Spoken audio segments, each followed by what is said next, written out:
In the constantly changing world of fundability, the big question is this: how are entrepreneurs and real estate investors like us, ones who want to grow our businesses and who are tired of paying for really expensive alternative lending, how do we tap into the most inexpensive money available and do it without the hassle of typical borrowing? That is the question, and this podcast will give you the answers. Welcome to the Get Fundable podcast with your host, Merrill Chandler. Welcome back, everybody. Merrill Chandler here, your host of the Get Fundable podcast. And today, have I got a treat for you. When we come back, we're going to be talking to Jennifer Hammond, one of my heroes and just a real estate pro. And we're going to be talking about how COVID and how to grade, how to evaluate, how to actually make sure you ask the right questions of a mortgage broker before you engage. So when we come back, we will get right to it. And we're back, everybody. I want to introduce you to Jennifer Hammond. She is seriously one of my heroes, and I know her for the last 5 or 6 years. So I have a great story to tell that you may be even unaware about this. So one of my goals back in 2013, I took a personal development course, and this personal development course was 10 months long, and the end game, you had to set a goal for what you could achieve at the end of this at the end of this 10-month period, right? You knew you arrived if you had fulfilled this goal in 10 months. Well, the funny thing was, my goal was to be able to leave my business and trust it to my associates, my team, and everybody, so that I could go walk El Camino de Santiago, the 500-mile pilgrimage in southern France and northern Spain, without having text, not checking in, that I could trust my entire team to run the business without me. That was my 10-month goal, right? Well, I hit it, but while I was gone on the pilgrimage, Jennifer, who had seen or heard about me from various real estate conferences we'd both been at, but we'd never been introduced to each other, she calls in to my team and says, yes, I want to have Merrill on the show. And all of a sudden, I wasn't there. She interviewed one of my partners the very first time, and off to the races. So not only did I get to leave, Jennifer, but you were like the icing on the cake. You were the proof that this thing while I may be some of the personality of it, that this thing works without me being there. And you were like the prize. You were like, ta-da, guess what? So thank you very much for being. That's how from my perspective, that's how our relationship started. Well, thank you so much, because I never knew that story. And it was so funny because I remember I have always wanted to ask you how you and your partner, because when I first met your partner and had him on, I was like, so interesting how it switched. And it's been such a blessing. Obviously, we have so many beautiful stories about people and literally changing their lives from this. And so obviously you're one of my favorites on the SiriusXM show, and one of the most popular, because again, when you can change somebody's knowledge of their credit and funding, you can just change everything. Unfortunately, money, it's really, and that funding is what really makes this world, go and helps us. I hate that it's so attached to money, but that knowledge of money is something that we just don't understand. And the difference between credit and funding, it's such a profound thing. It can change people's lives and help them live the life that they always wanted, whether it's traveling over on a mission, whether it's something for your church, whether it's something, a dream you've always had on helping others, with a business, or able to have like a fleet of trucks. Like I know you've helped truckers in a huge way to own their own rigs. Yay! Yep, absolutely. No, we've done so much together with your listeners. So everybody, I want to introduce you to it, because Jennifer, you'll see today, high energy, dynamic woman. She has her own SiriusXM satellite radio show for the last 10 years. She's been killing it. she's invited me on there. I don't know. It's got to be over a dozen times, 2 to 3 times a year, because we have so much in common. She wants to facilitate her listeners to not just to improve their credit profile and their borrower status, but actually help. She focuses a great deal on real estate investors and help them take things to the next level. So I am so inspired by you. She's also has a best-selling book, 101 plus ways to resources for veterans. She's totally committed to the veteran the veteran experience and how to facilitate those amazing folks who've done so much for us. So welcome, Jennifer, to our little Get Fundable podcast. It's so funny we get to reverse roles, because I'm always being interviewed, and now I got you, and this It's is so fun. this is so fun for me. So the main thing, and we may do several of these, right? But the first one, the thing that in our your last interview of me, you had introduced a sheet, a gift that you had been giving folks who just asked you where to send it. It was 17 questions to ask a mortgage professional. And right now, COVID is kind of upending a whole bunch of dynamics, right? There's a lot of things going on. And yet we've had a huge amount of our clients who have taken down mortgages, who've been able to qualify, but the target, as I like to teach, that the target is getting smaller. But if you're fundable, if your fundability scatter chart is small, you're going to be fundable no matter what. So I wanted to kind of go over these questions, and let's talk about them and why my listeners, and we're broadcasting live to your and my Facebooks. How do we create how do we create a great relationship with a mortgage professional that literally can stand the test of time? Well, one of the biggest things for me as well is I'm always talking about you need to create your A team, and I also call it your yay team, because I'm so known for saying yay. And because I want to make sure that we're always celebrating the yays that we have in every day. And they're more than I think we realize. And so often now it's become more evident that we're seeing so much sadness, and we're seeing sickness and death and things. It's making everything much more important to realize those yays. And so I always talk about building a team, and you're one of the people I think that everybody should have on their team, because they need to understand. And I put in, like, one of those people is your money person. So it may be that you need a mortgage, so you need a money person in that, but you might also need funding for your business. So there's all sorts of different people in there, including your credit expert and your funding expert, which is Merrill Chandler.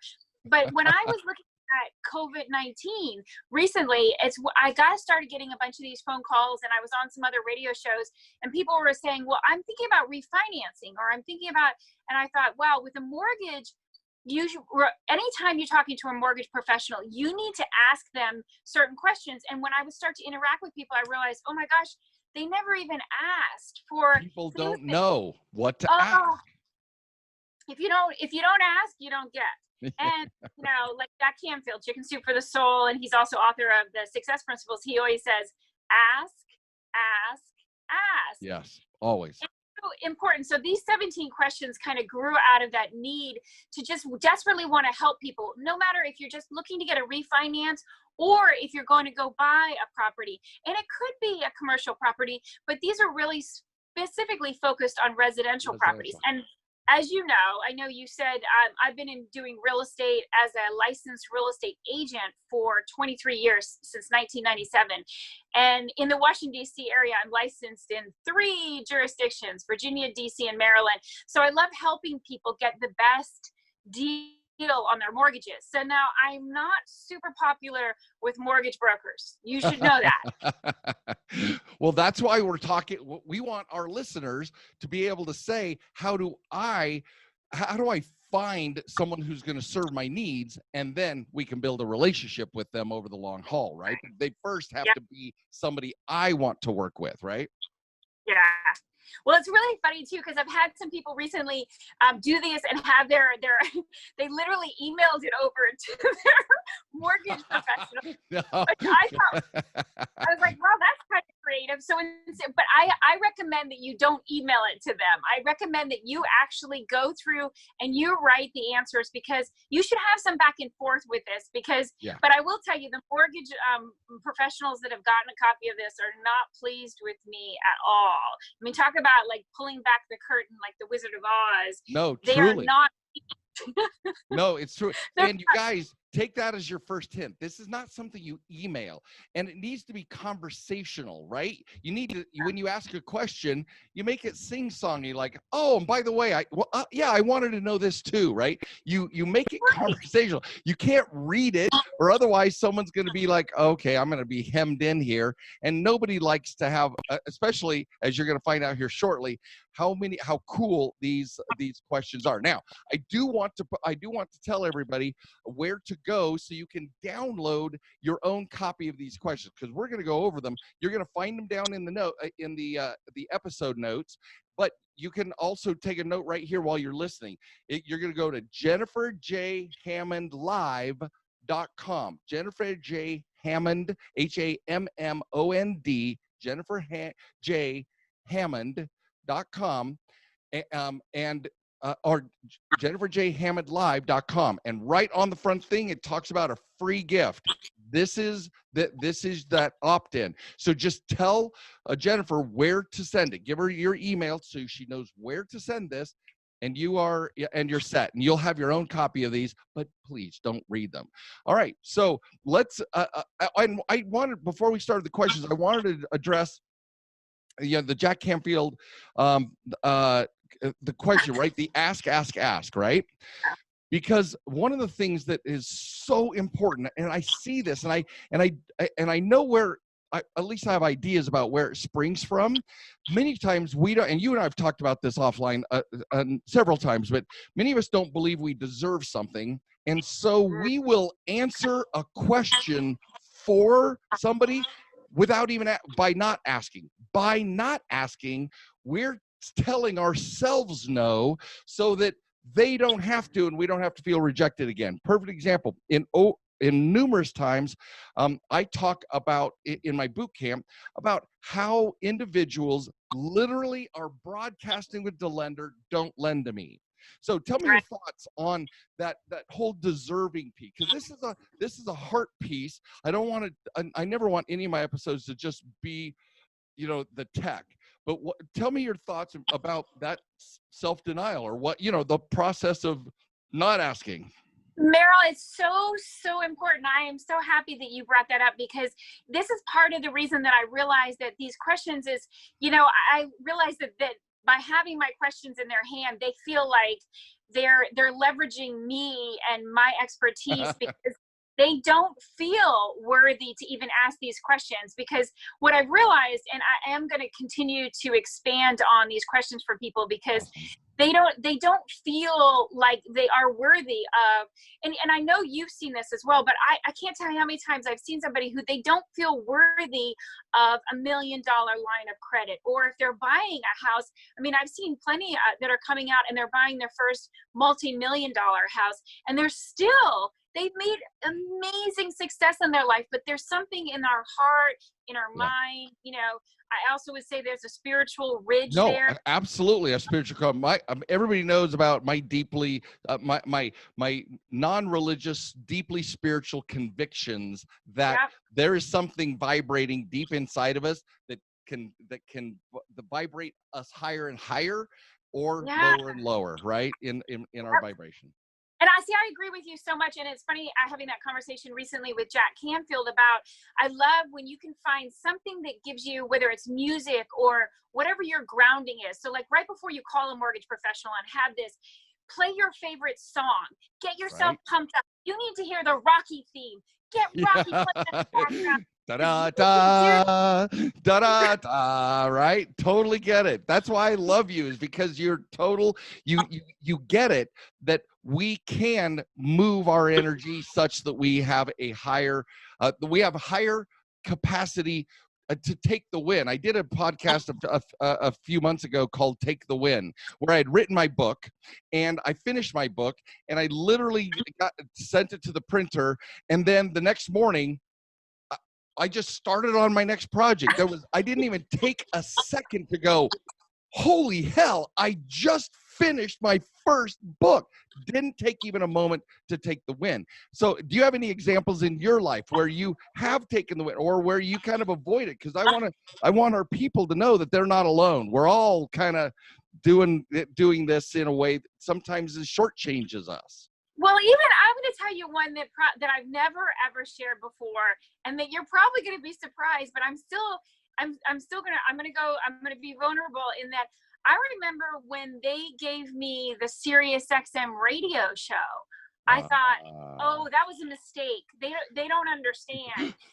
I've never done radio before. And I thought every single week, I thought for sure there was going to be somebody who was going to call in and go, she's not professional. She's not, she hasn't gone to whatever radio school or broadcasting. I never had And I thought for sure, and again, taking the win, I kept thinking, they're going to fire me. I remember the last time I went in for a contract negotiation with SiriusXM, and I went in and my contract was like about to expire, and I was really starting again. Here I am almost 10 years later going, oh my gosh, they're about to fire me. I don't know. I think they're going to fire me. Are they going to fire me? And this is going on in my head. Yeah. And all of a sudden they said, we'd like to go ahead and give you basically a raise, and we want to extend your contract to a longer contract.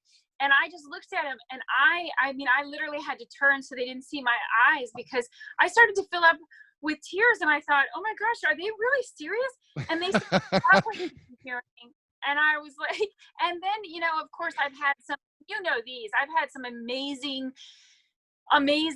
stories of people who have not only from you, and that's one of the reasons I bring you up, is you've changed people's lives, but I have people who didn't commit suicide because of something they learned on the show. Mm-hmm. And that's why, like what you just said with our heart, when we don't feel good enough, we realize that we're also preventing the world from seeing our light and vibrating at that high level and sharing it, because every single one of us has something to give, and a beautiful gift to give. Just like these 17 questions, I didn't realize how powerful they were until I started seeing the feedback of people coming back, and I was like, wow, those are really good questions. I don't know. I should have done a long time ago. Right? Well, they were so powerful for me that or just so thorough, right? Like so in their face that I'm like, holy hell, I haven't had her on my show yet. And it was like a whole new, now I've only been doing it for 8 months, but I'm like, why isn't Jennifer on my show? Because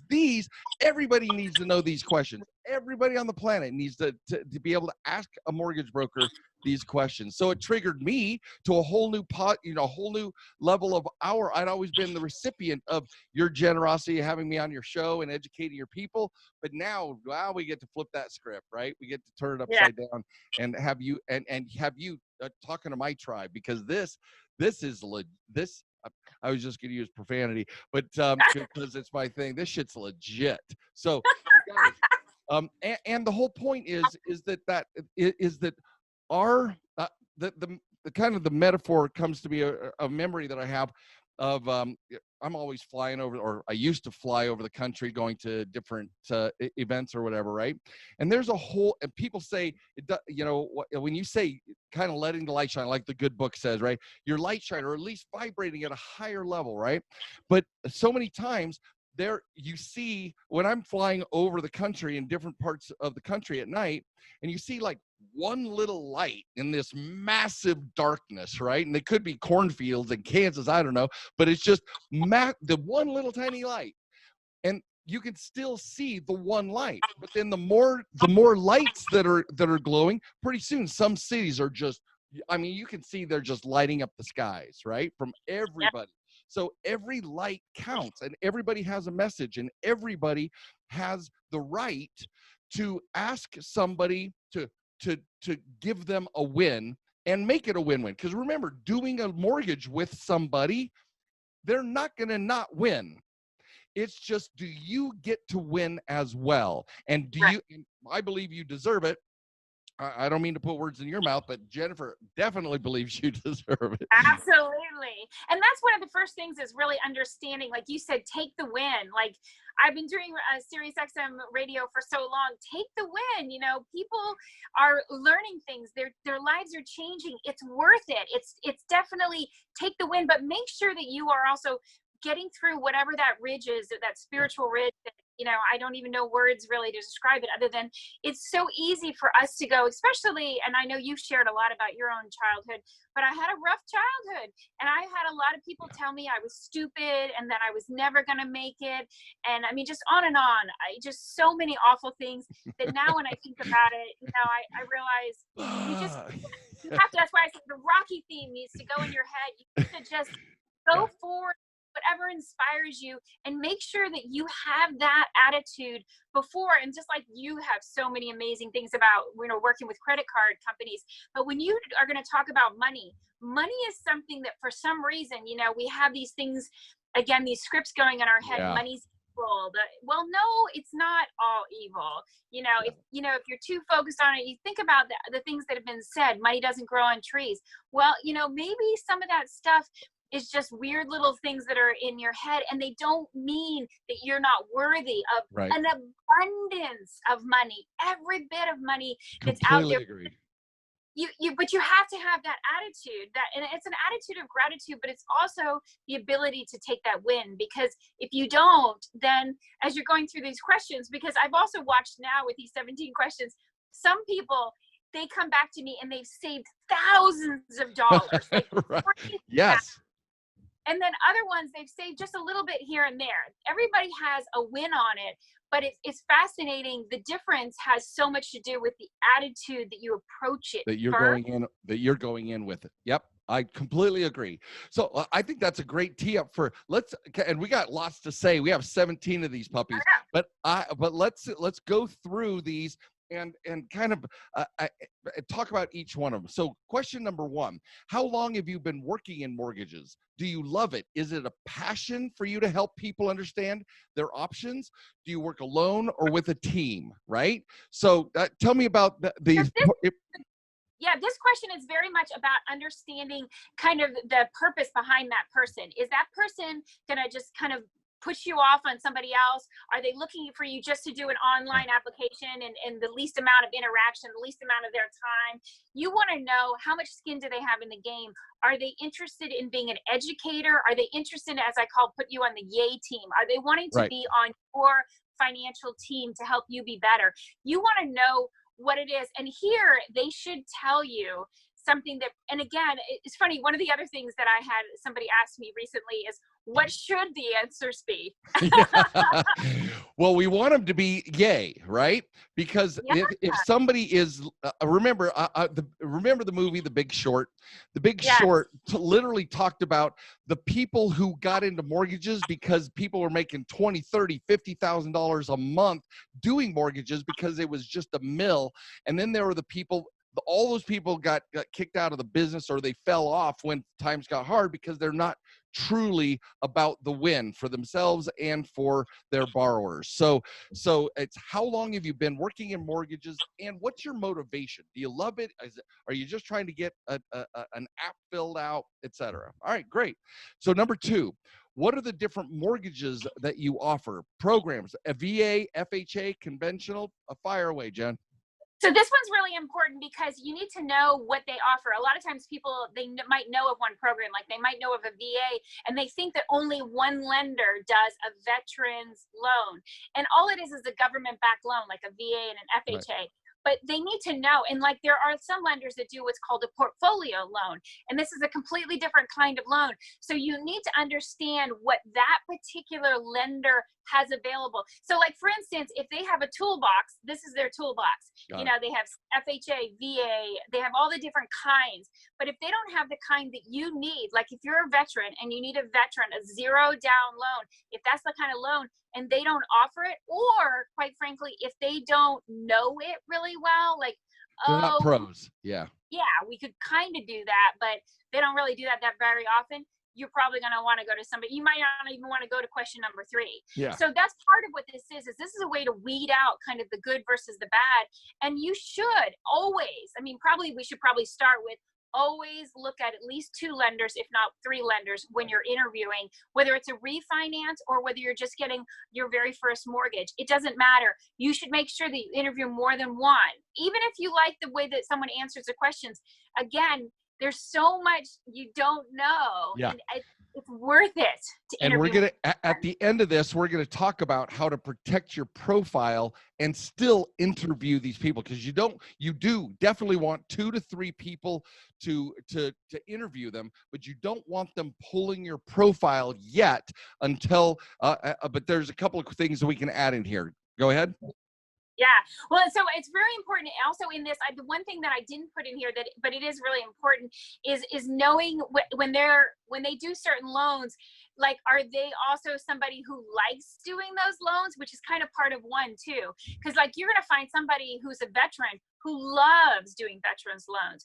Or you might find somebody who they are an actual real estate investor. So they love doing these different kinds of streamlines, 203Ks or whatever, the specialized ones with renovation cash in there. So you need to know what is it that they, not only do they do, but what do they like doing? Yeah. What are they proficient at? They like doing it, so they become very proficient at it, right? Right. All right. Very good. Number 3 is, are there specific mortgages for me? Go through that, Jennifer, because this is a big deal. But don't ask the question, don't get an answer. Go.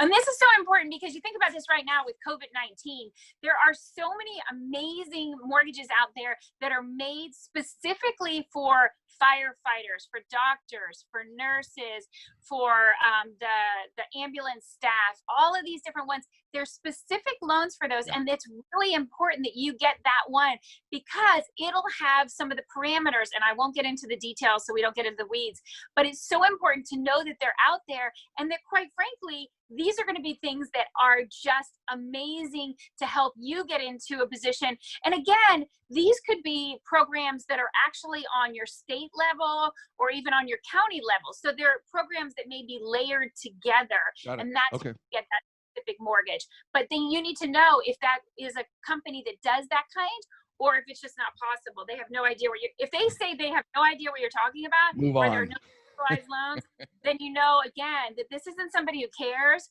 or it's somebody who's doing like as many as possible. A mill, yeah. And remember, this is especially important for first-time home buyers. Recently, I had somebody who came through, and she's a Navy nurse, and it was interesting because she was a first-time home buyer in Maryland. She wasn't a first-time home buyer ever because she had bought something many, many years ago. But the thing to understand is first-time homebuyer programs are definitely different depending on what state you're in, and they have amazing benefits. So if you're not looking for these specialized mortgage programs, you could miss thousands and thousands of dollars just in savings. Yeah, perfect. Yeah, ask the questions, you guys. This is great. So make sure that you review that they know who you are and that there are what programs are offering, lender offerings are specifically suited for you at a federal, state, county, and by vertical, by industry or by your employment type, right? So. Right. All right. So what bank, number 4, what banks, credit unions, or financial institutions do you offer mortgages from? These are the mortgage bankers and their programs. Go. Can't wait and to you hear. think about this is a crazy important question that, again, people overlook all the time. And when I talk to buyers, I always have a conversation. First of all, do you have a relationship? And this could be that you're with a particular relationship because you're an attorney and you work for a law firm and the law firm has a relationship. And that might be it. Or you might be with a teacher and they have a teacher's credit union that has amazing, amazing mortgages. I mean, in the Washington, D.C. area, we also have the World Bank. I use my air quotes, the World Bank, which guess what? They actually do offer mortgages. Mortgages? That's awesome. For people. And I mean, the first time I ever had one of my clients, and he was getting, and of course the numbers are amazing because they have, some incredible, because they do want their foreign, the people that are coming from overseas to be able to own a place and not just rent. Right. And so a phenomenal program. But again, if they didn't know about that program, or a federal employee, there's so many amazing ones out there. But again, it could be specialized being a credit union or a bank. And just like I know you teach, there are top tier banks. Yeah. There are local banks, and there are credit unions, and all of these things have very different impacts for you in the future for your fund, for buying other. If you want to, if your dream has always been to be a real estate investor, and you're thinking, well, how do I buy 5 more properties? Well, who is that relationship going to be with? That relationship is everything, right? It starts at a credit card or a checking account and grows into multiplexes being financed by the same outfit, right? So absolutely right. Relationship. And you said something that's important. It's also, and I'm going to kind of take it onto the dating element of, you think about it, you're not looking for a one-night stand. You're not looking for a one-time product of just being able to get one mortgage or one refinance. This should be an institution, whether it's a credit union or what it is, that you are actually creating a relationship with, There should be somebody who cares about you. Exactly. And celebrates your wins with you, right? And you want to nurture and take care of over the long haul. You know what, Sky, we need to do a podcast just on the relationship metaphor. I need to do that because, and then we'll translate it into an ebook on dating perfect lender, right? Because they're exact parallels. If you're a relationship builder, you can use those skills in banks. And the other thing with banks and what financial institutions, guys, like she's saying, make sure that you look at all the associations you're a member of. The United Plumbers Association. Well, they may have a mortgage as part of either unions, as part of associations, as part of these credit unions, or veteran services. So just find out who you are and see if you're available, if they have things that are available for you. Great. Yeah, that's a great question. It's so important to have relationships. And again, like I'm always talking about building the whole A team, the relationship is really key. And you also need to know who you're in a relationship with, just like your mama taught you, remember those friends, they're either good friends or they're bad friends. And again, that's kind of like looking up, I didn't put this on the list, but one of the bonuses I would say is look up their credit ratings and see, are these banks or are these credit unions, do they have a bunch of lawsuits against them? When times were tough, did they take care of their peeps? Did they take care of their clients, or did they not? I mean, that's a COVID-19 kind of bonus in that it's not in my questions, but it's put that as bonus question number 18 is what's their credit rating, right? How do they stack up, and look at them, and I think that's brilliant. That's brilliant. Well, all right. So this one I love, and I got some great questions for you. Number 5. Which type of mortgage / refi / line of equity or equity line HELOC do you recommend for me? So this I'm going to throw in here, especially for my tribe. If you have your My FICO credit report and you pull that, you actually have your mortgage credit scores. Now, it's not in the format that they know, but they are true, legit mortgage credit scores. If you take those in and say, knowing nothing else but what's on this profile, what can you do for me? Go, Jennifer. And this is so important because, again, and I was just doing this with a client today, is basically you really want to make sure that you know what you have. And when you know, it's almost like having that confidence. And again, this is a mind and a heart and a spiritual thing of, you got to get through this ridge of, that you are doing good. I don't care if you have an 850. I don't care what you think the number is. You need to have that Rocky theme or whatever theme going in your head, because you are an asset to them. So now as you're going forward with this, it's really important that you come and you figure out, okay, so you need to be able to look at, is a line of equity, and I've had people think about this, whether they're looking for their college, some money for college tuition for their kids, or they're looking at doing repairs around their house. So now, is a refi going to be the best? And you need to look at and you need somebody who's going to tell you, well, but then that's actually going to extend out your payments for another 10 years if you do this refinance. Right. Look at what are all the fees and all the other things that are associated, so that you're you need to put this on a spreadsheet. I know how much you love spreadsheets. You put it on a spreadsheet, and look at a refinance, you look at a line of equity, you look at all the different ones that are here and which one's better for you. Because this question I get all the time on the radio. And I hate to throw up my hands and say, well, it depends, because it does depend. It does. And that mortgage person, this mortgage professional, should be somebody who, without pulling your credit, with you being able to, Yes. as you just, the other secret sauce or the secret ingredient here is for you to have your own tri-merge scores presented. Email them over to them. These are real. These are not fake-os. Yeah, they're These not are fake real scores. scores. These are my FICO real mortgage scores. Yeah. These are So one of the things that is fascinating to me is I want to ask you about these relatively new, the all-in-one lines. Talk to me about your thoughts about all-in-one HELOCs, where they're on first position, that use them as a sweep account, has a checking account with it. Where are you on this so far? It depends, because it depends, again, I hate to say it like that way, but it depends on what the other things is and how it's going to impact you, because sometimes it's absorbing too much of your available credit. Just like, when you're doing the spreadsheet, it's absorbing too many of your, I want to say, too many of the tools in the toolbox. Right. It's almost like I laughed at one time. I had someone say to me, have you ever thought about shampoo that is shampoo and conditioner?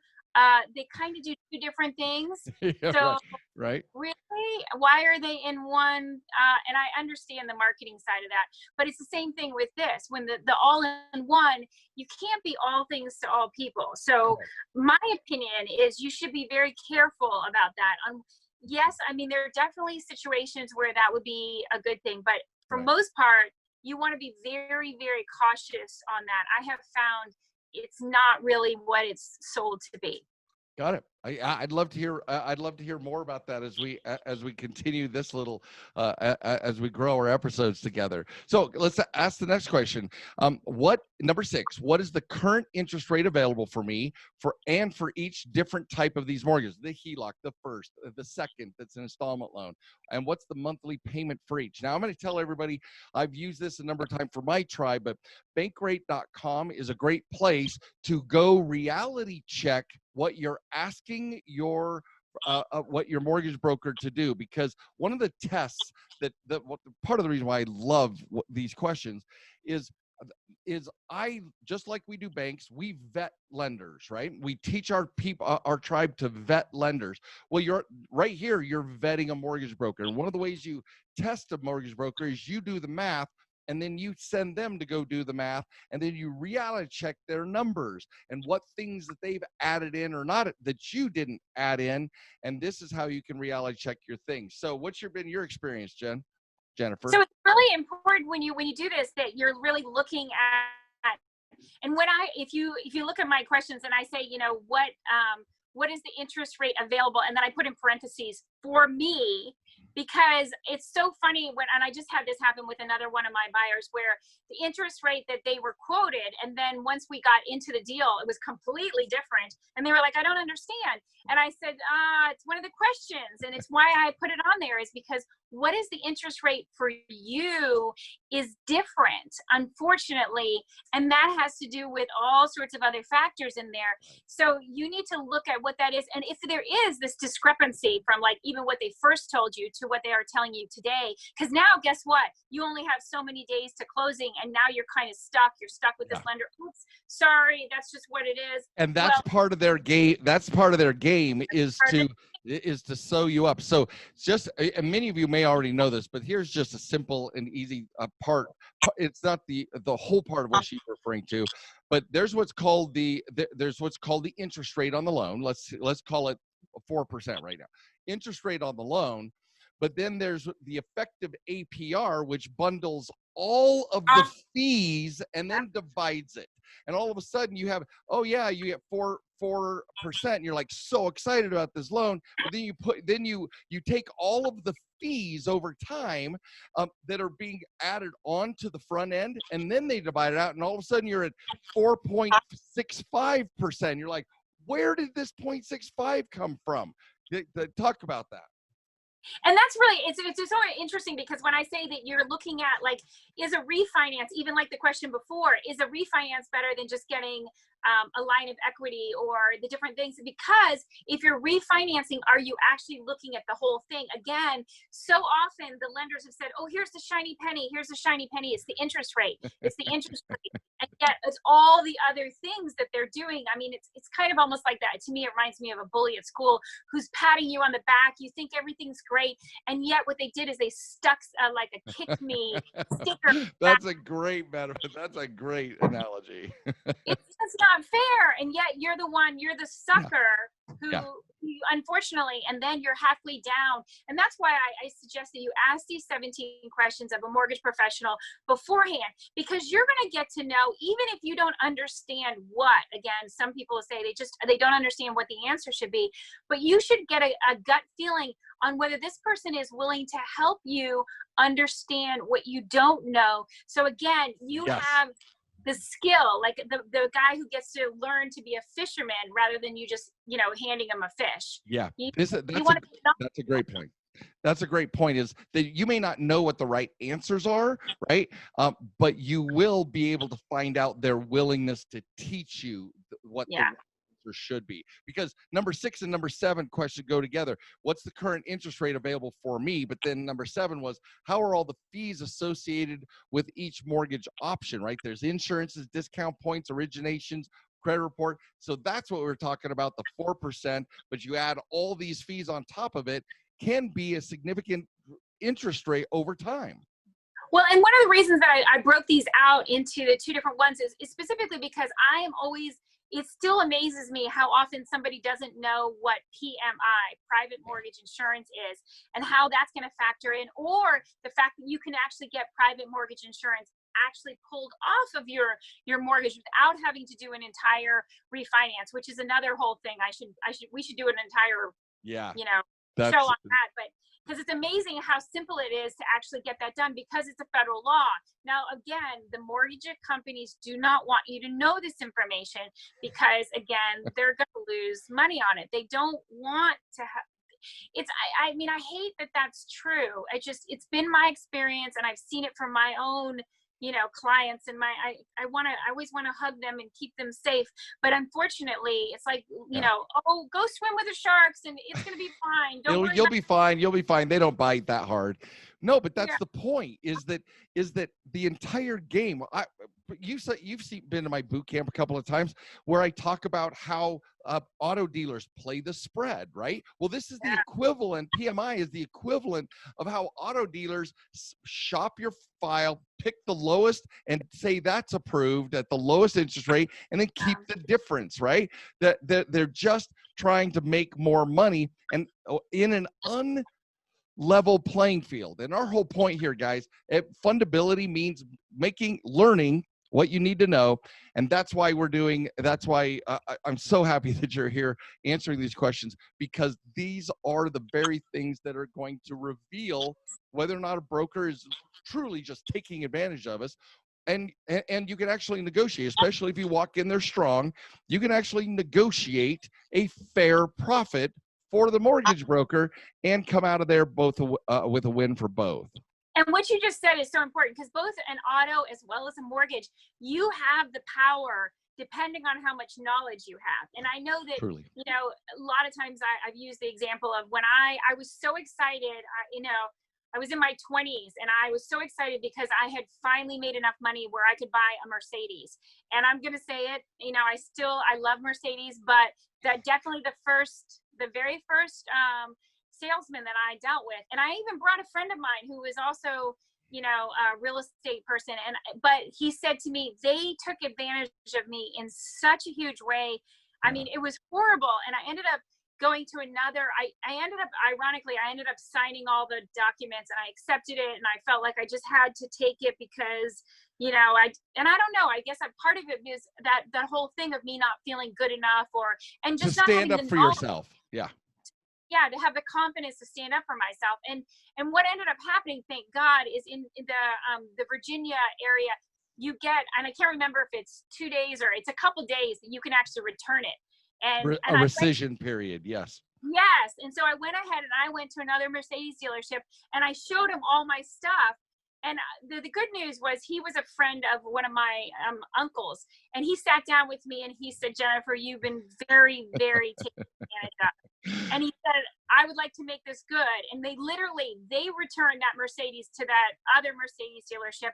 And they gave me the exact same car, but with the financing was without all those hidden fees and all that stuff, which is the same thing with the mortgage company. And so the concept, I don't want to go away without saying, is that the one thing, if you take nothing away from these stories, is the fact that that person in the auto dealership, the same way that a mortgage dealer is a mortgage professional, whatever they're calling themselves, whether they're with a credit union or the loan officer, or whatever they're calling themselves, know that they have all sorts of hidden ways that they can make money.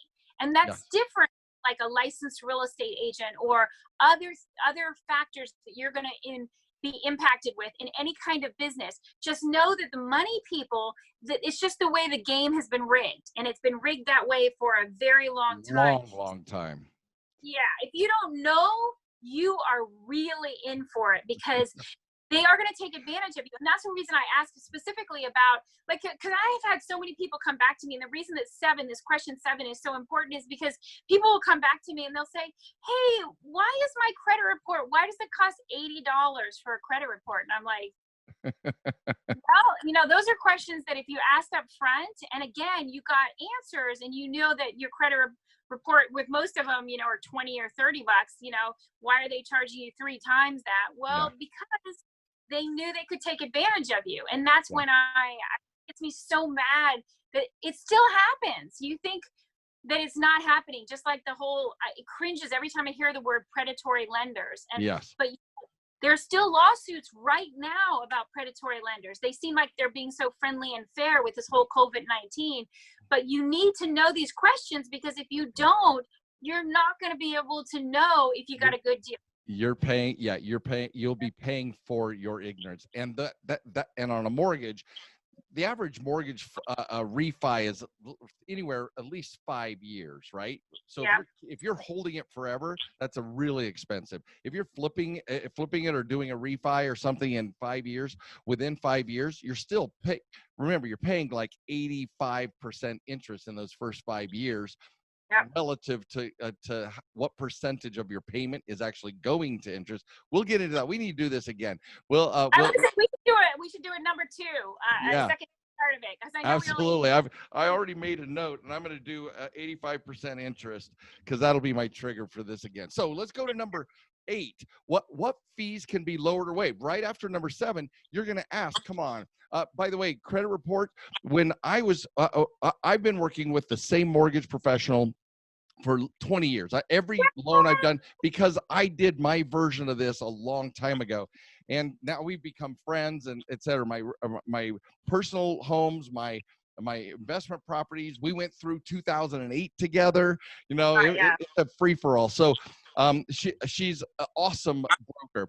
But one of the things that I learned that she told me was at that time, the mortgage credit reports cost them $15, right? $15. It might be 20 now. So, but anything above that, make a little profit. But hey, choose your battles. Ask your mortgage professional to choose their profit area, right? They don't get to profit on everything. So we go into number 8. What fees can be lowered or waived? Go ahead. So this is really important, and specifically because, again, like we just talked about the credit report, but also there are discount fees, origination fees, there's all sorts of fees, and you have to separate these fees out too, because there's I lumped a whole bunch together, which, again, partly because I did this for everybody in the United States, and it's different. But you need to understand there's closing fees that are with the bank, and the bank has control over. And then some things are actually with the lawyer or the title company or whatever that is in your area. But some of them are just the county or city, and they're just fixed. But you need to understand those. Like, I just went through a closing with somebody, and I was just absolutely shocked by him asking me very specific questions about things that there was nothing we could do. I mean, they're just literally the DC fees. We have nothing to do with them.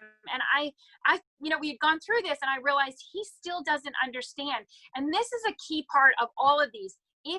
if somebody gives you an answer and you nod your head and you don't understand, that's not okay. Yeah. You have to understand. And it's not on them it's on you if you are not willing to go, okay, I'm not quite there yet. Can we go over this again? That's where you get to stand. Yeah, you have to take that on as your own responsibility. That's another one that I love. Jack Canfield talks about if you want to be successful, you have to take 100% responsibility, and especially in things like that. Because like even for me as a real estate agent, with that example I was just giving, I thought he understood. And so I mean, he didn't have a clue. He didn't understand. And then at settlement, he's freaked out as he's looking at these numbers. And I'm like, but we've gone over these numbers. And he's like, but I don't understand. Why is the county and the city asking for, I'm like, whoa, but you have to be brave enough to say, I don't understand, ask for another example and keep on going through that. I don't care if you have to ask it 7 times. Again, that's why you're looking for a relationship with somebody, because they're not going to make you feel stupid for asking the question. Yes. And it's really, really important that you continue to keep asking the questions until you understand. Because if you don't understand, you're not going to be able to go into action and make good decisions. You're just going to continue to make bad decisions. And we don't want that. And it's going to cost you, and not just in this loan, but you'll be afraid next time, because some of us, we don't learn the lesson when it's even, when we trip and fall on our face. So which goes to number 9. What is your process? I mean, how long does it take? What documents are required? Is it done on a secure portal? What about fraud? What systems do you have in place to protect my personal and financial information? This is a great question. I love this one because, again, the process is different. And like right now is a perfect time to bring this one up, is because with COVID-19, these processes are very different depending on what's happening in your jurisdiction. And they can be impacted by the COVID-19, whatever things are happening. So you need to make sure that you know their process. Because again, just like anything else, you want to set your own expectations. If you thought it was going to be done in 2 weeks and it's not done. And the other thing is it's also, you're asking them to be able to communicate with you, because so often I've seen with lenders, they don't say, hey, if you don't get me that particular document, then guess what? This process is going to be extended. And then they're telling me and complaining about the buyer. Why haven't we closed yet? Yeah. And then the buyer's upset because now they have to pay more money to reschedule their move. And there's all these other consequences, but they didn't understand the process, and that if they don't get the documents, and then if it doesn't go to underwriting and we get it back from underwriting with whatever questions it is. So what's the process? And also in this question, when you're looking at what's the process, okay, so is this a small regional bank where underwriting is, and I use my air quotes, in-house? Is it someone where they can walk into their office and they can say, hey, what's going on with that file? Or is this the one where, and you've talked about this with credit cards as well, or is underwriting, like you're on the East Coast and underwriting is on the West Coast, it's over in California, and they're trying to get back and forth. There's different time zones. You need to understand, what is this process? And specifically, how is it going to impact you and the rest of the process around? And even if it's a refinance, if you're waiting to cash out money from that or whatnot, you need to really understand what is that process, because that can it's a monkey wrench. It's like it's a landmine waiting to explode, and not in a good way. Yeah. It's a good surprise, shall we say.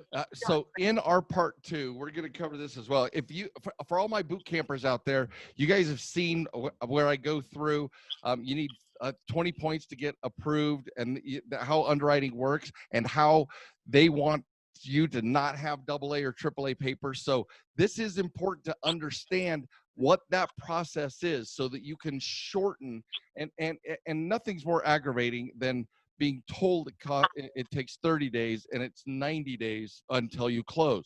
So you've got to frame these questions in a way that holds your brokers or professional mortgage professionals' feet to the fire, because we don't want.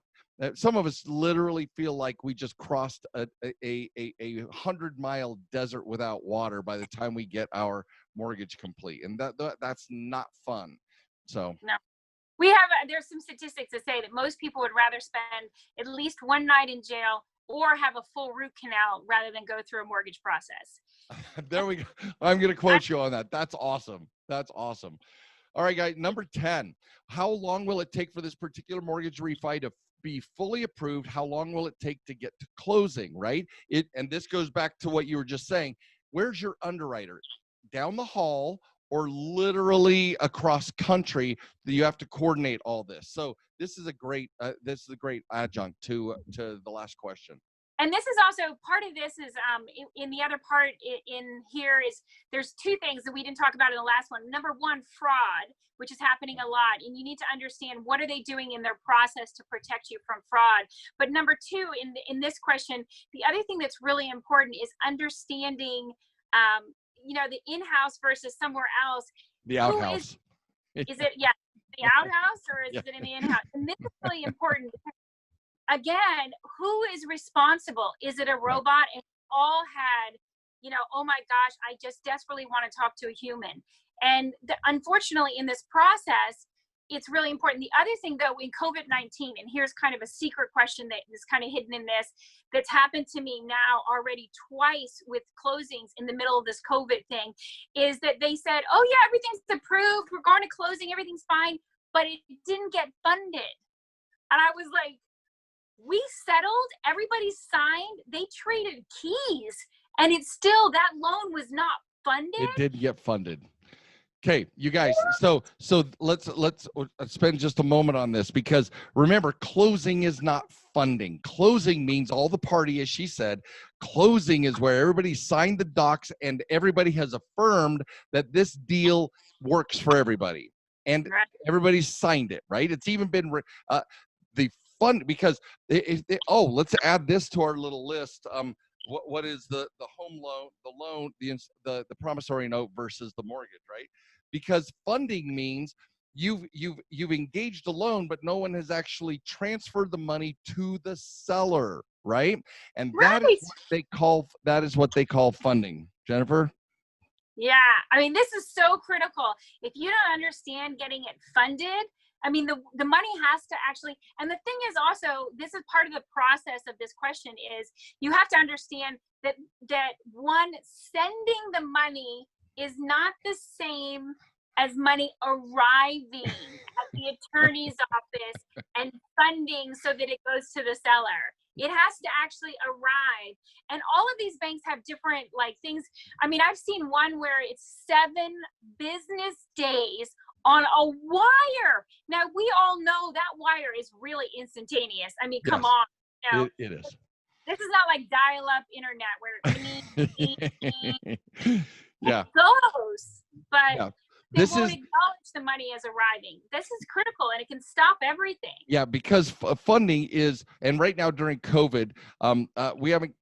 I did an episode, I don't know, 2 or 3 episodes ago, where I talked about mortgage servicing and how the lenders are preparing for moratoriums, and there's phase 1 moratorium of 6 months, and they're preparing for a phase 2 of 6-month moratoriums, things like that. So, some of the new loans, like Wells Fargo, there was a New York Times article saying Wells Fargo has taken fundings off the table for HELOCs and seconds, not for first, but for HELOCs and seconds, because those are riskier loans. And if you have to get foreclosed on, the second position HELOC or loan is more difficult to get back, especially if there's a downturn in the values of homes. So they kind of said, like, yeah, we're out, but they're still doing first, as I understand. You know something more than I do, because you're way dialed in on a daily basis with this. Well, it's funny because it changes, and we just had somebody speak on from Wells Fargo, and it's interesting because, again, they're like, well, we're still doing portfolio loans, and we're still doing, again, this goes back to an earlier question of the different kind of types of loans that they're willing, and it depends on how much money you have with them, because they also are one of the banks that looks for, and their idea of a relationship is really all about money. Yeah. What kind of money do you have with me? How liquid are you with us? Yeah. how much money do you have with me? And then I'll loan you some money. It's like, Right. I remember Oprah Winfrey saying, when she desperately wanted, amazing clothes and whatnot. And when she was, she didn't have a lot of money, it was really hard to get it. Now that she has this unlimited amount of money, everybody's throwing free clothes at her.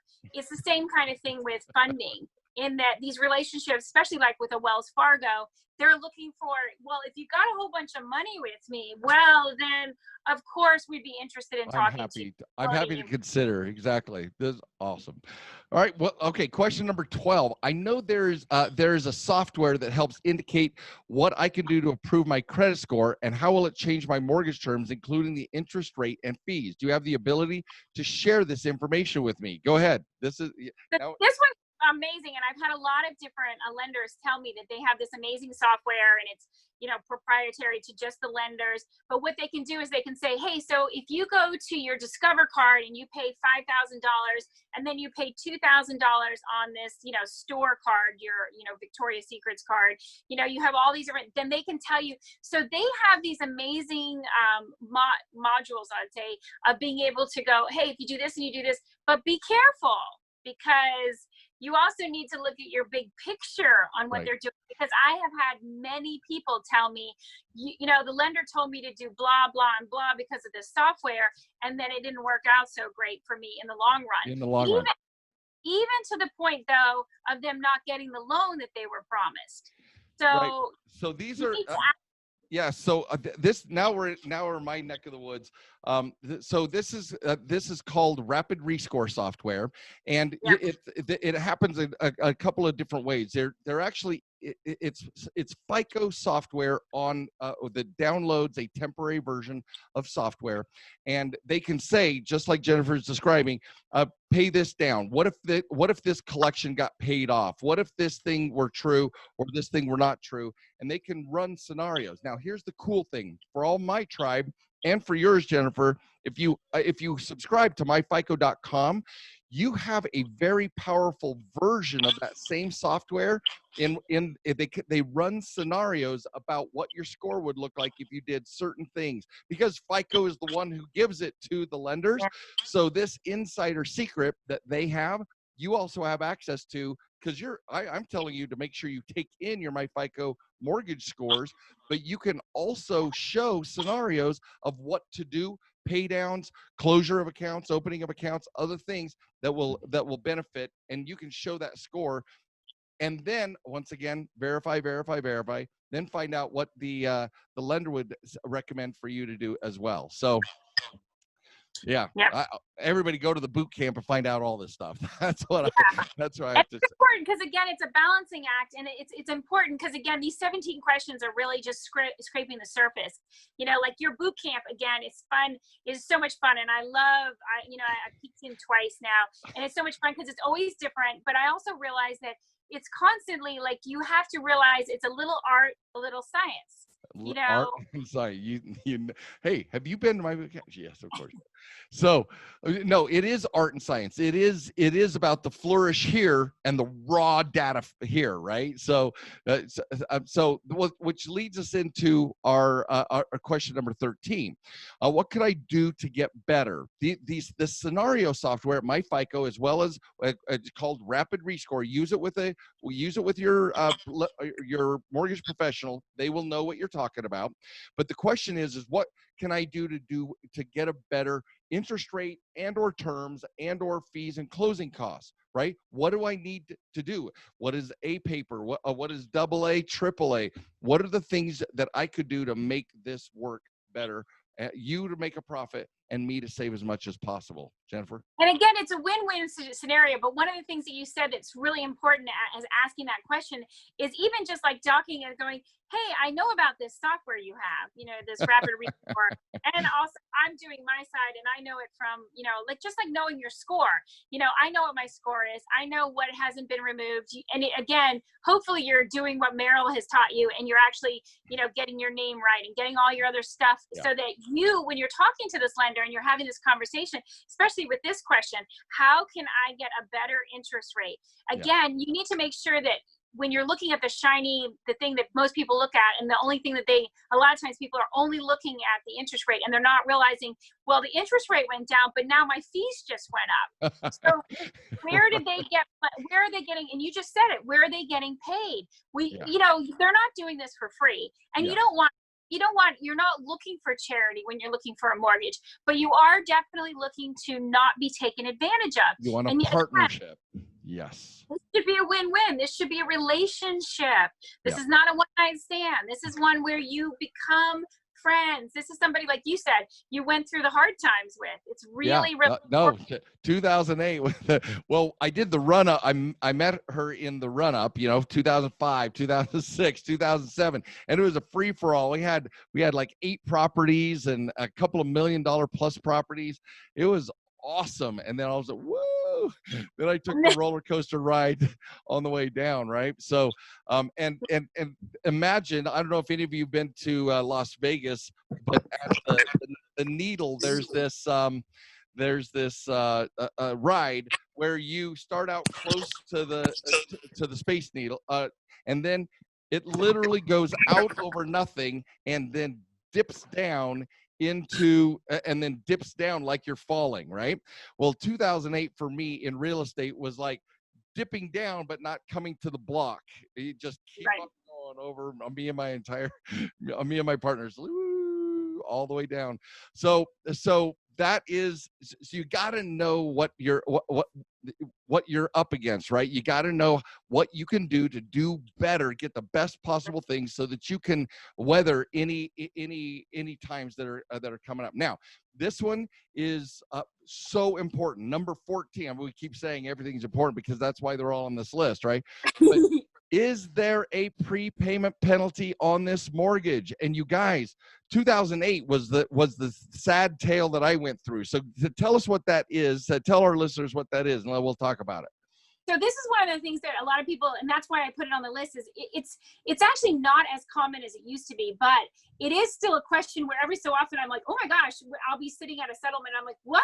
You have a prepayment penalty? So like in what it's saying is if you pay this off early, you're going to be penalized. And this could be a huge penalty. And again, in the same vein, I just went to settlement on a VA loan, and it was also what's called assumable. Those are 2 words that you really need to understand. And again, I don't even think I put assumable on my 17 questions. No. But it goes into the same thing of knowing what you can and cannot do, because most of us are not going to just stay in that one house. So you need to, when you're going into it, know what is it like getting out of it, and getting out of it before the full term ends. And that's part of the prepayment penalty. Is this could be a huge, huge amount of money if you have a prepayment penalty. So make sure you know what you're getting into. Yeah, that's a brilliant way to say it, because there are times, and the prepayment penalty might be 2 years, it could be 3 years. Said you have to keep this for a minimum of X because they sold the rate. They're selling it onto the secondary markets, which we'll talk about in our next one. They're selling it on the secondary markets, and they're guaranteeing a return for X period of time, 1 year, 2 years, 3 years. Yep. So they don't want you getting out. They want you paying that payment faithfully so they can pay the investors who bought your home loan, your home loan. So very important. Ask about prepayment. What does it take to get out of this is a great way to rephrase that. Are there any reasons why I can't get out of this early, right? Assumable, prepayment, etc. Number 15, when can I lock in my interest, and is there a free float down on interest rate? Okay, you got to tell them about this. This is huge. So many people don't know this, Merrill. Magic. It's amazing to me, and I realized again when I started putting together these, I was like, I can't believe how many people, again, they call me and they say, oh my gosh, the interest rate, I got it locked in, and now it's a whole percentage point less, and I can't get them to lower the interest. And I was like, well, why not? And then they come up with, oh, well, we want some additional fees to lower it. And I'm like, what?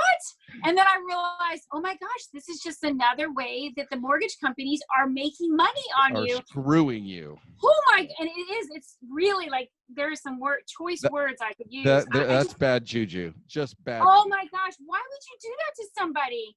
you're locking them in for this long amount of time, and you won't give them a free float down. So now I just put it in my questions is make sure you have a free float down in whatever mortgage you're getting, so that again, from whenever you locked in, and lock in is really important. And this is important again. Remember, if you have a 30-day closing, or you might have one that's a 90-day, especially right now, sometimes people are doing longer closings, or if you're doing new construction, this is really important. If you decide, and I can't, the alarm bells go off when I think about somebody who walks into a new construction place and uses the financing people that they have there.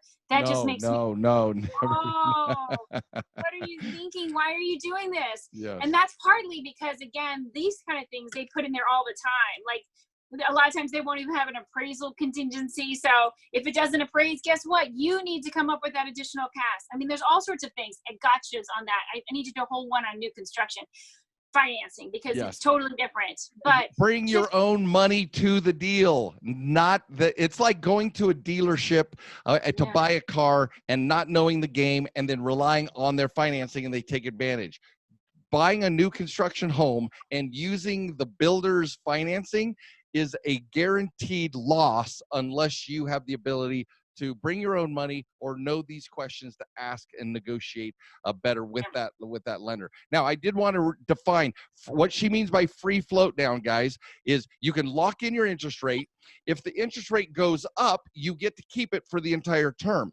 But if the interest rate goes down, you get to float back down and claim the new interest rate as part of your term before the closing.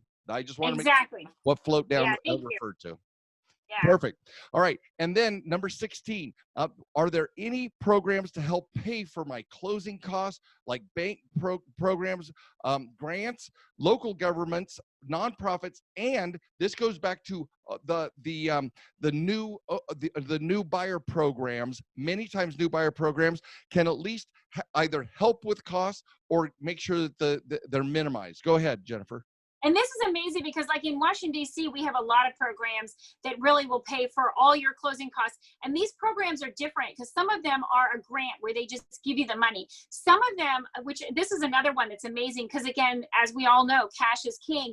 One of the most fascinating ones is they give you the money for all your closing costs and you do not have to pay it until you sell the property. So you pay with it your appreciation. Yeah. And so when the price of the house goes up and it's worth more and now you're going to sell it and you're making a profit, that's when you have to pay it. So not even any payments on that. It's a great program. And there's programs all over Virginia, DC, and Maryland like that. But one of the neat things that I love to do with first-time home buyers is go ahead and find a grant for their down payment and then find some kind of program like this where they don't even have to pay their closing costs until they go to sell the property. So then guess what? Now they're literally getting into this for no cash out of pocket. And again, that's part of the reason that a lot of times these programs are a pain. I'll tell you, they are processed. They take time. And sometimes I'll tease you, like if it's a nonprofit or even a government agency, and they've got stacks and stacks and stacks of all these applications, then you should be the one who brings them cookies, and you should be the one that brings them flowers, and you should be the one that, again, is not the complainer, but you're the one. Build a relationship. Weird how that we keep coming back to that. You're going to build a relationship with your a lender or even the grant folks. All right. This is awesome. Check everything out, and then I want number 17. Can I get the discounted reissue rate on title insurance? So teach us about that. This is a huge one, and it's so funny because so often people don't know about this one. This is a secret that I learned really early on. And see, title insurance is something that usually your attorney and your title company is who's going to issue this. However, there is interplay between your mortgage company. So, and again, it's part of your funding. But this can literally, they make 50 to 75% profit. Now, I know they're going to cringe that I'm actually talk about uncovering this. This is a huge amount of profit. So in other words, if there's a recent title search that's been done on the property, they can have what's called a reissue rate, which gives them a discount on insuring your property with title insurance. And title insurance, I've done entire hour shows on title insurance. So if you don't know what title insurance is, you really need to understand that, because it protects your ownership and your rights in that without other people being able to come take a claim on it. And you can lose your entire property without title insurance. So it's very important. And the lender requires their insurance, but owner's title insurance is one of the most amazing places where you can save an incredible amount of money, but protect you in a way that literally could actually save you millions of dollars down the road. So if you don't understand the discount on reissuing of title insurance, it's basically, I highly recommend. Yeah, it's basically good. It's good. Good homeowners discount. You're, instead of waiting to prove to them that all this is solid and that you get a discount when they re-up the insurance, you're getting that discounted rate from the beginning. Correct? Am I understanding that correctly? Hi, kind of. It's a little bit different, because what has happened is that it has to be done somewhat recently. So for most of the things, it has to be done in the last 7 years. So if the property has been in the last 7 years that was owned by one person, and then they can bring the title insurance, meaning that there's another company that insured it and said there's no clouds on this title, then what they're doing is you're saving the lawyers the title work on having to do that. They'll do a certain amount again in a new unit at a time just to make sure, but because it's already been insured and because it wasn't very long, there are very specific parameters that the attorney has. So it's a little bit different, but it is because there are no other clouds on that title. And again, you're saving the attorney's fees on it, so they will reissue it. They pass along the savings to you. Brilliant. But unless you know about it, they will not give that away, because this is a huge amount of extra income that a law firm gets. And when they're doing it, and it's specifically in the DC area, I know it really well. Title insurance, though, is all across the United States. And again, there's two different kinds. And if you don't understand, again, I could do an entire 17 questions on title insurance, because there's owners and there's lenders.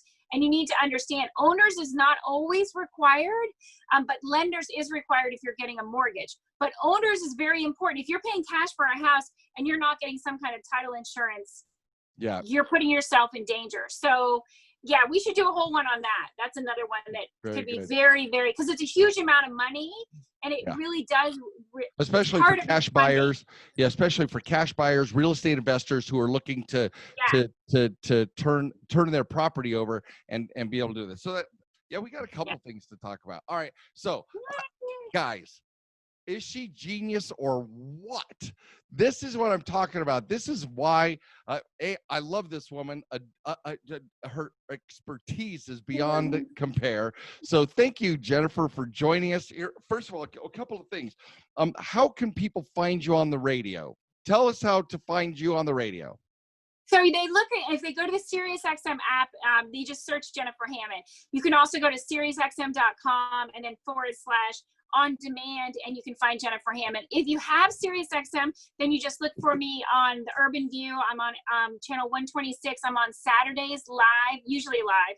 COVID-19 is a little different these days. Right, we've recorded a couple of those now. Yeah. But at 8 a.m. Eastern on Saturday mornings, it's actually 7 to 9.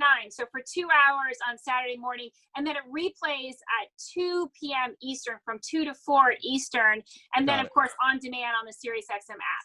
Yay! Yeah, I got to tell you, I've always been, thank you for that, because it's 8 a.m. is when I'm usually on her show, and that's 6 a.m. here in Salt Lake. So on Saturday morning, 6 a.m., bright and shiny, but it's always so much fun, Jennifer. It's so much fun. Also, I know, I always love the fact you're waking up and I keep asking you more questions, and you're like, why are you so excited this early in the morning?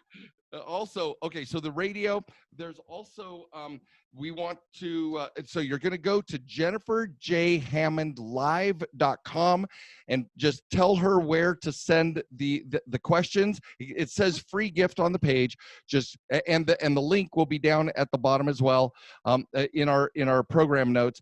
But Jennifer, I want to this is pure genius. Thank you so much for speaking with me and educating my crew, my tribe on things that I know how to do many of these on my own, but I've never taught them to my crew, because usually we don't get this in depth. But man, this gives me an opportunity to train my team to help our clients at least know how to promote better awareness inside of their mortgages. So thank you so much. Any final words? Anything you'd like to tell my crew? I just want to say thank you so much. And remember that all of this, just like Merrill says all the time, the most important part is remember, that heart. You are good enough. You are worthy of millions and millions of dollars. You are worthy to step into your light, and know that you can learn any of this. No matter if it sounded confusing, we can always find a way that you can learn this and apply this and have abundance in love in your life. And I hope that you will always spread smiles no matter where you go. And I thank you so much, Merrill, for all that you do. Thank you so much. Amen to that. Amen to that. This is Merrill Chandler, your host of the Get Fundable podcast, and it has been my pleasure to have Jennifer Hammond with us. And Jennifer, you are a jewel. Godspeed. God bless you on your way, and we will be doing this again. Thank you. Yes. Amen. Thank you for listening to the Get Fundable podcast. Please leave comments, because Merrill would love to read about your aha moments from this episode. And be sure to visit getfundable.com to read our blog, get important links, join our community, and much, much more, like ordering Merrill's tell-all book that is changing the world, The New F Word. And you got to tell your friends about this podcast, because we want them to get fundable too.